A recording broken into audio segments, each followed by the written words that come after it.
This is Step 1 with Freddie Wilson.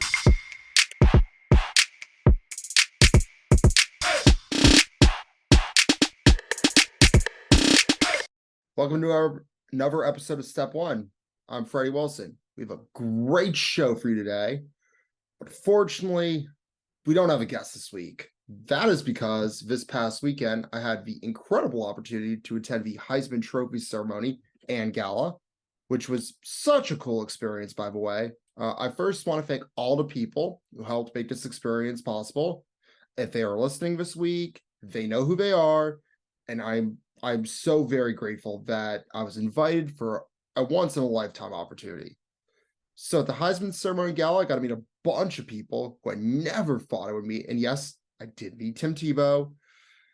No, believe it or not, he is not going to be this week's guest. So I'm sorry if I tricked people into watching this week because of what I posted. I posted picking me and Tebow.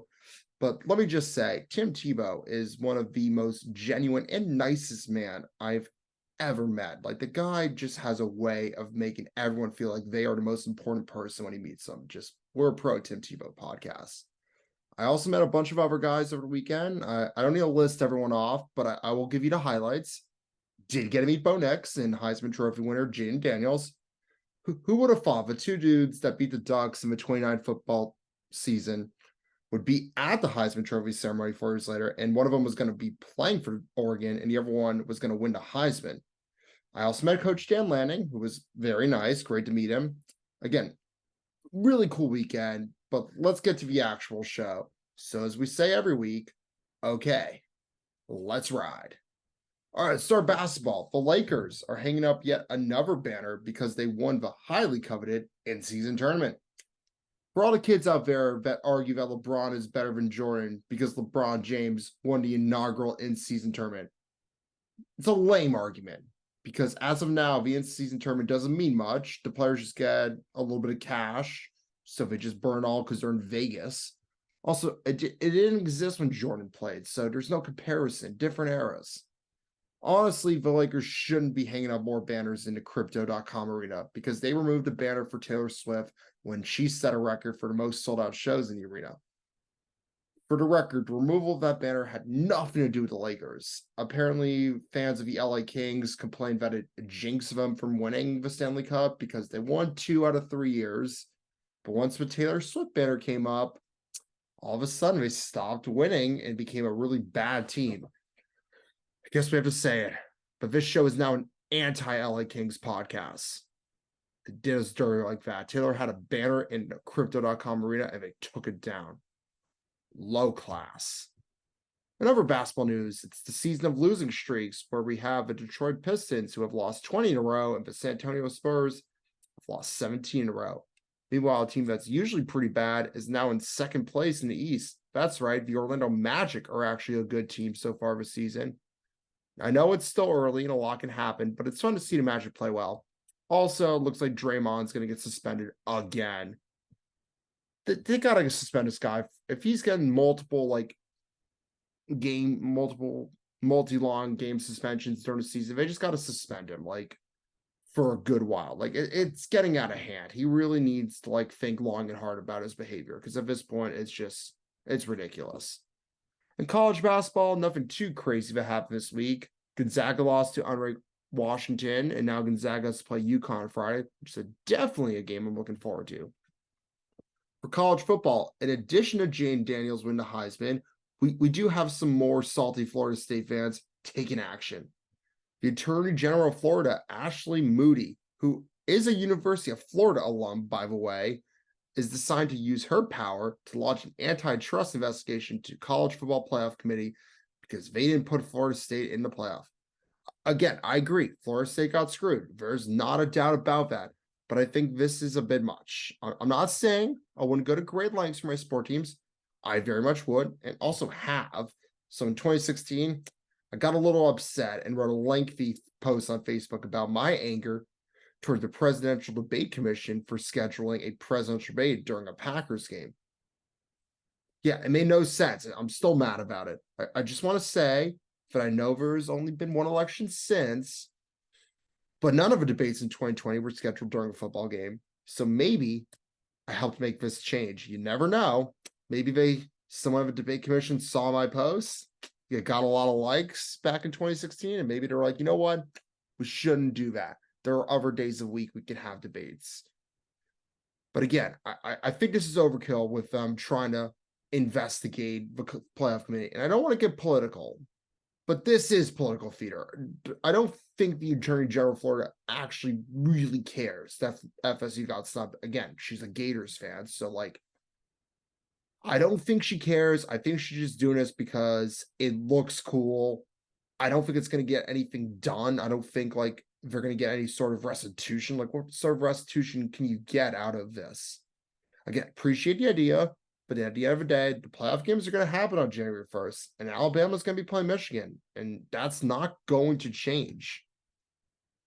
Moving to the NFL, wild weekend, and it all started Thursday night with the Patriots doing their very best to not win the game, but somehow came away with a win.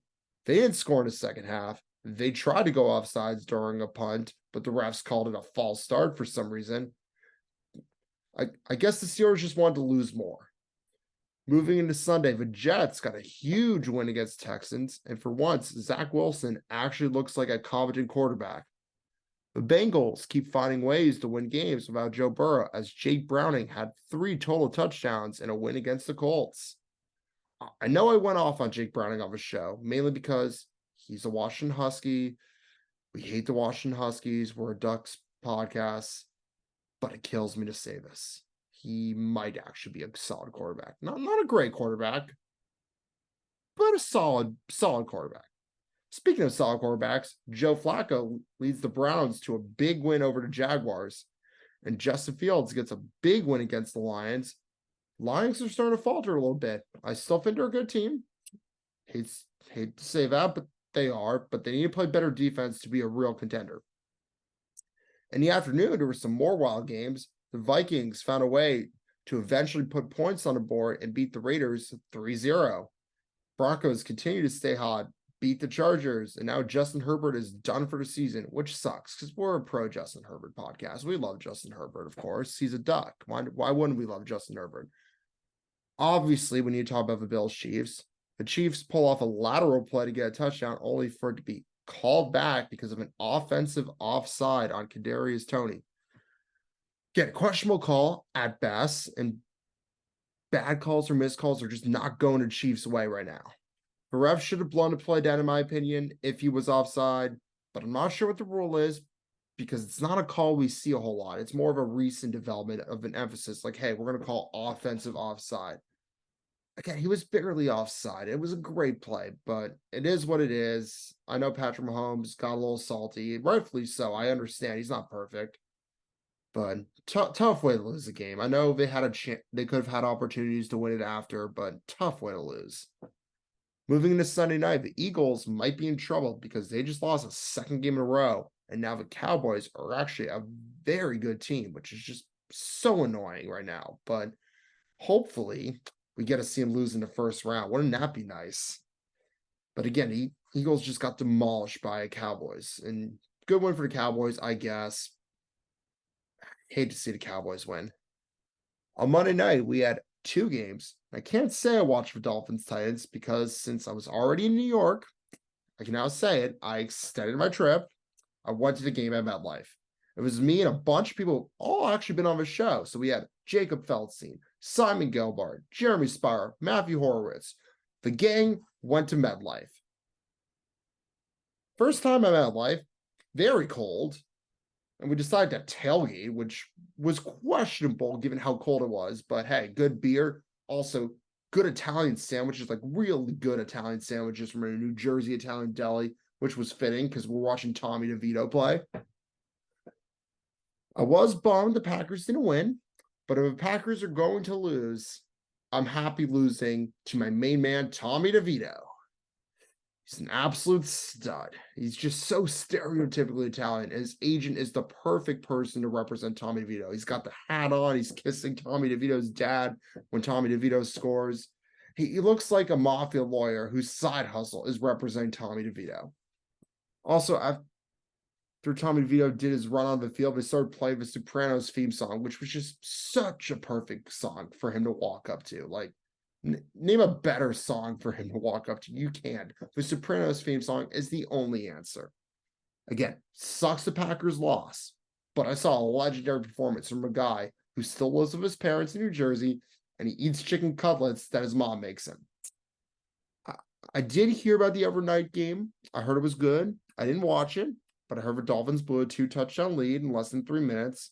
Speaking of the Dolphins, next week I will do a review of Hard Knocks in season, and I'm also going to do a new fun segment that I'll talk more about next week.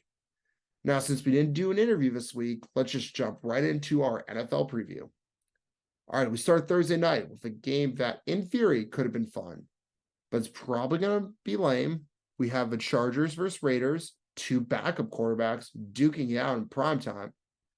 I feel like every year they give us Chargers versus Raiders on Thursday night just for kicks. Like, it just seems like a staple. Like, you got to get a Chargers Raiders like late season game.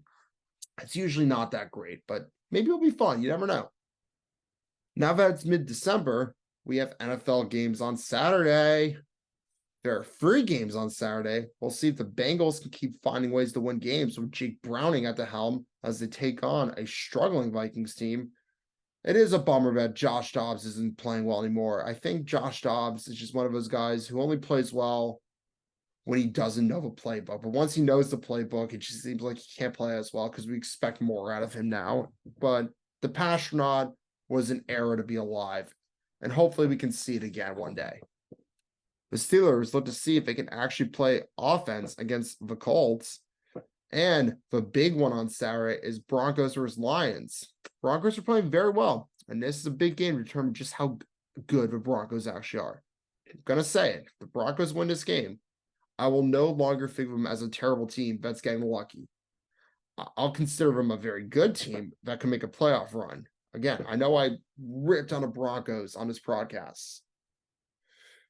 It is what it is. The Broncos were terrible at the beginning of the season, but now they're actually a very good team, and I've since changed my opinions on the Denver Broncos, needless to say.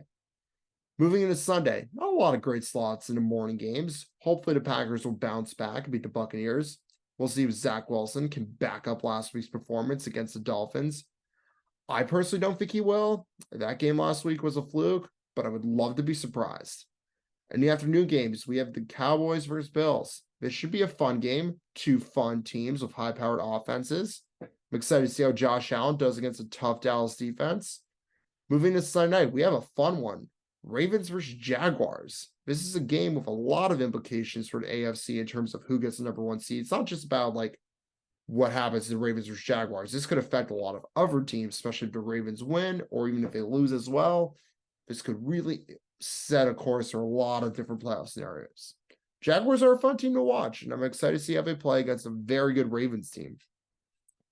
And on Monday night, if the Eagles look to bounce back after losing 2 in a row and get a win against the Seahawks, should be an easier game for them because Drew Lock might be playing quarterback for the Seahawks.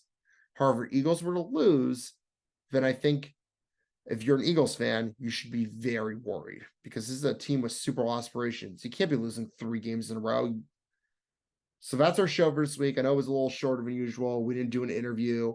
We're going to have an interview next week. I believe it will be with my good friend, Simon Gelbard. So, but thank you for watching. It was a pretty cool week. So didn't get to do an interview, didn't get to write a longer show, but we will be back next week. All right. Big Fred, over and out.